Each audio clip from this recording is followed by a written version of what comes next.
আজকের ভিডিওতে খেলা এবং খেলার বাইরে বেশ কিছু বিষয় নিয়ে আমি আলোচনা করব। তবে প্রথমে খেলার বিষয়গুলো নিয়ে আলোচনা করে নেব। তার কারণ হচ্ছে অনেকেই অন্যান্য বিষয় নিয়ে আলোচনা পছন্দ করেন না, তারা তারপর কমেন্টে লিখবেন আপনার ভিডিও দেখি খেলার খবরের জন্য, অন্যান্য খবরের জন্য তো অন্যান্য চ্যানেল রয়েছে, সেখান থেকে আমরা দেখে নিতে পারি, তাই প্লিজ ফালতু বকে সময় নষ্ট করবেন না, এরকম কমেন্ট আসে। তো সেই কারণেই আমি প্রথমে খেলা নিয়ে আলোচনা করে নিতে চাই, এবং যাদের পছন্দ নয় তারা খেলার নিউজটা দেখার পর ভিডিওটা বন্ধ করে দেবেন। তারপরের বিষয়গুলো আপনাদের না শুনলেও কোনো অসুবিধে নেই। প্রথমে চলে আসি খেলার বিষয় নিয়ে। মোহনবাগানের খেলা রয়েছে কেরালা ব্লাস্টারের সঙ্গে শনিবার দিন। তো সেই উদ্দেশ্যে মোহনবাগান প্রস্তুতি শুরু করে দিয়েছিল অনেক দিনই, এবং ম্যাচটাকে মোহনবাগানের প্লেয়াররা সিরিয়াসলি নিচ্ছে। এখানে একটু ইন্টারাপ্ট করে বলে নিয়ে অনেকেই জিজ্ঞেস করছিলেন যে খেলাটা কোথায় দেখব।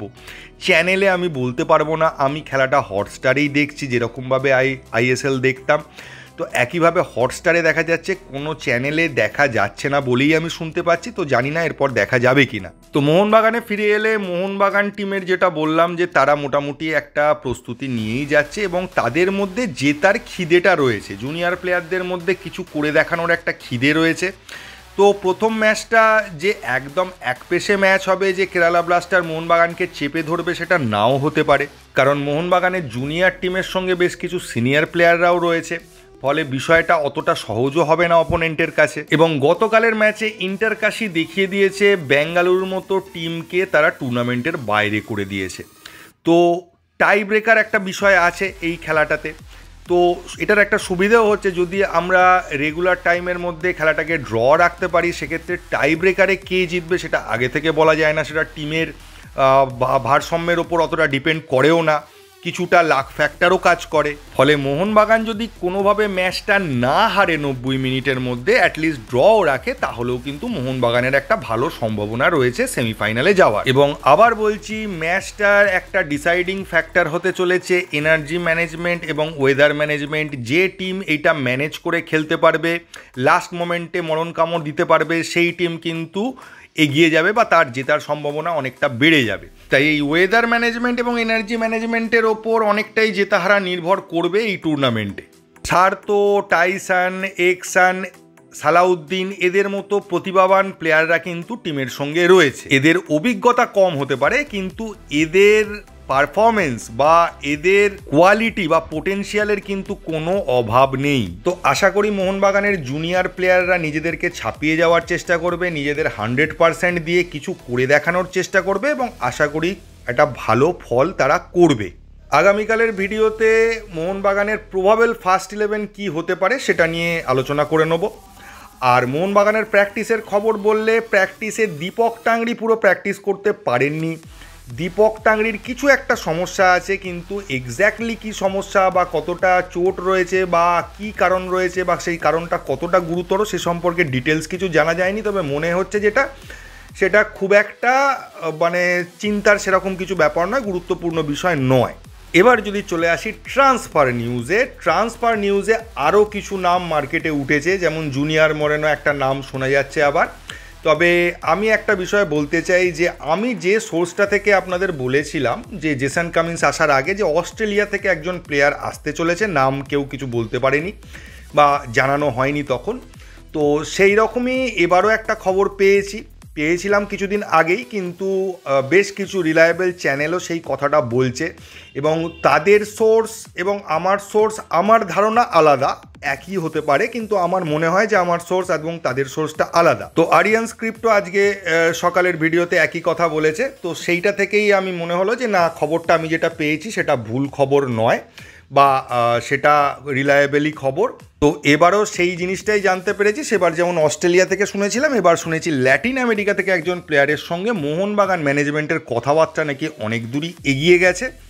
ফাইনাল হয়ে গেছে বলাটা একটু ভুল হবে, তবে অনেক দূরই এগিয়ে গেছে, এবং সই বা ফাইনাল পেপার ওয়ার্কস এগুলো কিছুই হয়নি। তবে বিষয়টা পজিটিভ দিকেই আছে, হয়তো ট্রান্সফার উইন্ডো খুলে গেলে প্লেয়ারটা সই হয়ে যেতে পারে। আমি যেতে পারে এই জন্যই বলছি, কারণ এখনও যতক্ষণ না সই হচ্ছে ততক্ষণ বলা যায় না যে প্লেয়ারটা কনফার্ম মোহনবাগানে আসছে। এবার এখনও পর্যন্ত দুটো নামই ল্যাটিন আমেরিকার শোনা গেছে, একটা তো জেমস রড্রিগেজ আর একটা হচ্ছে যে এই জুনিয়র মোরেনো। তো এদের দুজনের মধ্যেও কেউ হতে পারে, বা এদের দুজনের বাইরে আমাদের আলোচনা না করার মধ্যেও কোনো নাম হতে পারে। তো এইটুকুই ছিল ফুটবল বিষয়ক বা মোহনবাগান বিষয়ক কথাবার্তা। এরপরে যে বিষয়টা নিয়ে আমি আলোচনা করব সেটা কিন্তু ফুটবলের থেকে সম্পূর্ণ আলাদা এবং সাম্প্রতিক কিছু বিষয় নিয়ে। তাই যারা ইন্টারেস্টেড নয় তারা এখানেই ভিডিওটা বন্ধ করে দিন, কারণ এর পরের খবরগুলো আপনাদের নাও ভালো লাগতে পারে বা আপনাদের পছন্দের নাও হতে পারে। গতকালের ভিডিওতে আমি ইন্টারনাল শত্রুদের কথা বলেছিলাম, সেটা শুনে অনেকেই মনে করেছিল যে আমি মানে সমস্ত মুসলিম ব্যক্তিদের কথা বলছি, বা অনেকের বক্তব্য থেকে এটাও মনে হচ্ছিল যে সমস্ত মুসলিম ব্যক্তি খারাপ। বিষয়টা তা নয়, ভালো খারাপ কিন্তু সবেতেই আছে। আজকে অনেক হিন্দু বা অনেক ক্রিমিনাল, এদের হিন্দু বলাটা হিন্দুকে অপমান করা হবে, কিছু ক্রিমিনাল আছে তারা হয়তো জাতে হিন্দু, তারাও নারকীয় প্রচুর ঘটনা ঘটাচ্ছে। সেটা হয়তো হিন্দু মুসলিম বিদ্বেষের ঘটনা নয়, হিন্দুই হিন্দুকে মারছে, এরকম ঘটনাও প্রচুর ঘটছে। তো এই মানুষগুলো তো ভালো মানুষ নয়, এইগুলাও ক্রিমিনাল। তো ক্রিমিনালের বেসিক্যালি কোনো জাত হয় না, বা চিন্তাভাবনা যাদের ক্রিমিনাল মানসিকতা রয়েছে তাদের কোনো জাত হয় না। এবং কেন বলছি, আমি যে রিসেন্টলি বেড়াতে গেলাম, পুরো শান্তিনিকেতন ঘুরে যে টোটোতে দেখলাম সেই টোটোওয়ালাও একজন মুসলিম ছিলেন, এবং তাকে আমরা অ্যাডভান্স টাকা দিয়ে দিয়েছিলাম আগের দিনের।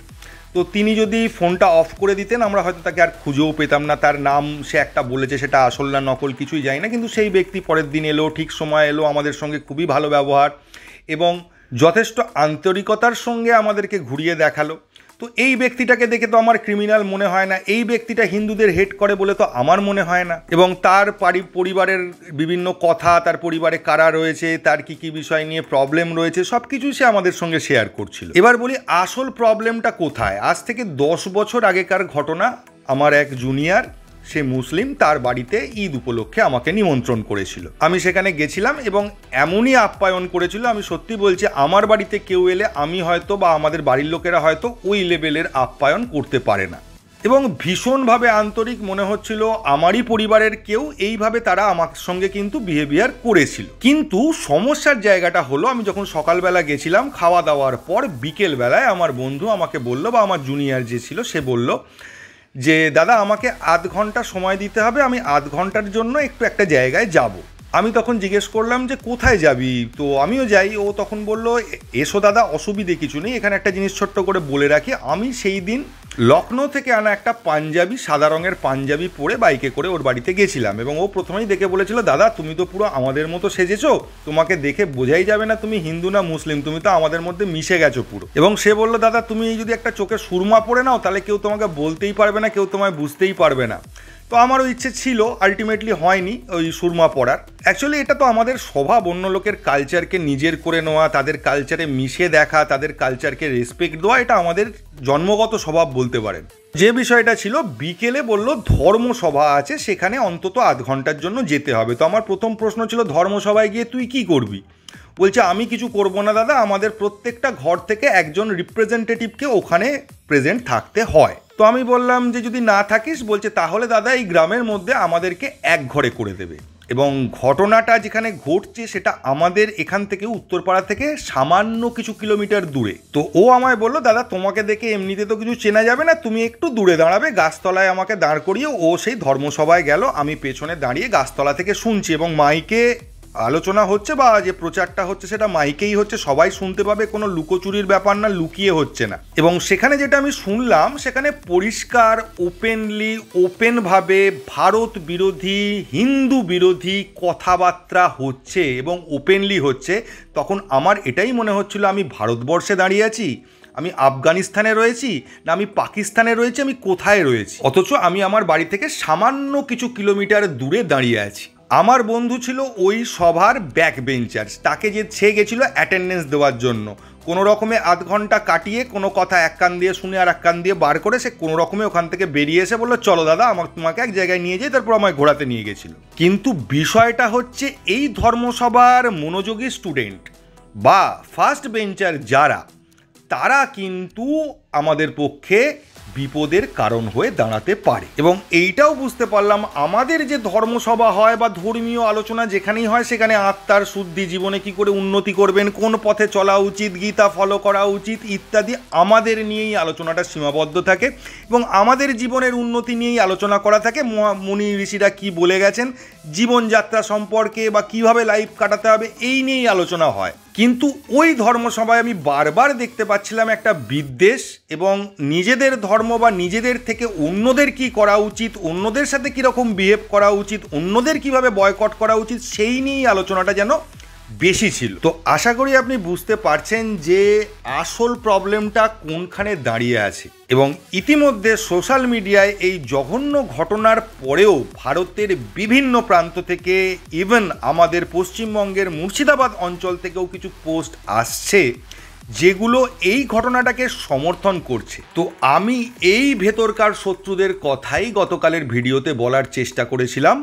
সমস্ত মুসলিমকে খারাপ বলার চেষ্টা আমি করিনি, বা সমস্ত মুসলিমের বিরুদ্ধে কারুর কোনো রাগ থাকাটা উচিত নয় বলেও আমার মনে হয়। এবং আমাদের মোহনবাগান সমর্থক প্রচুর মুসলিম ভাই আছে যারা জয় মোহনবাগান স্লোগান দেয়, যারা কন্টিনিউয়াস কমেন্টে এসে আমাদের ইন্সপায়ার করে যায় মোহনবাগানের জন্য, একইভাবে আমাদের মতো ভাবে, একইভাবে একই রকম প্যাশনেট।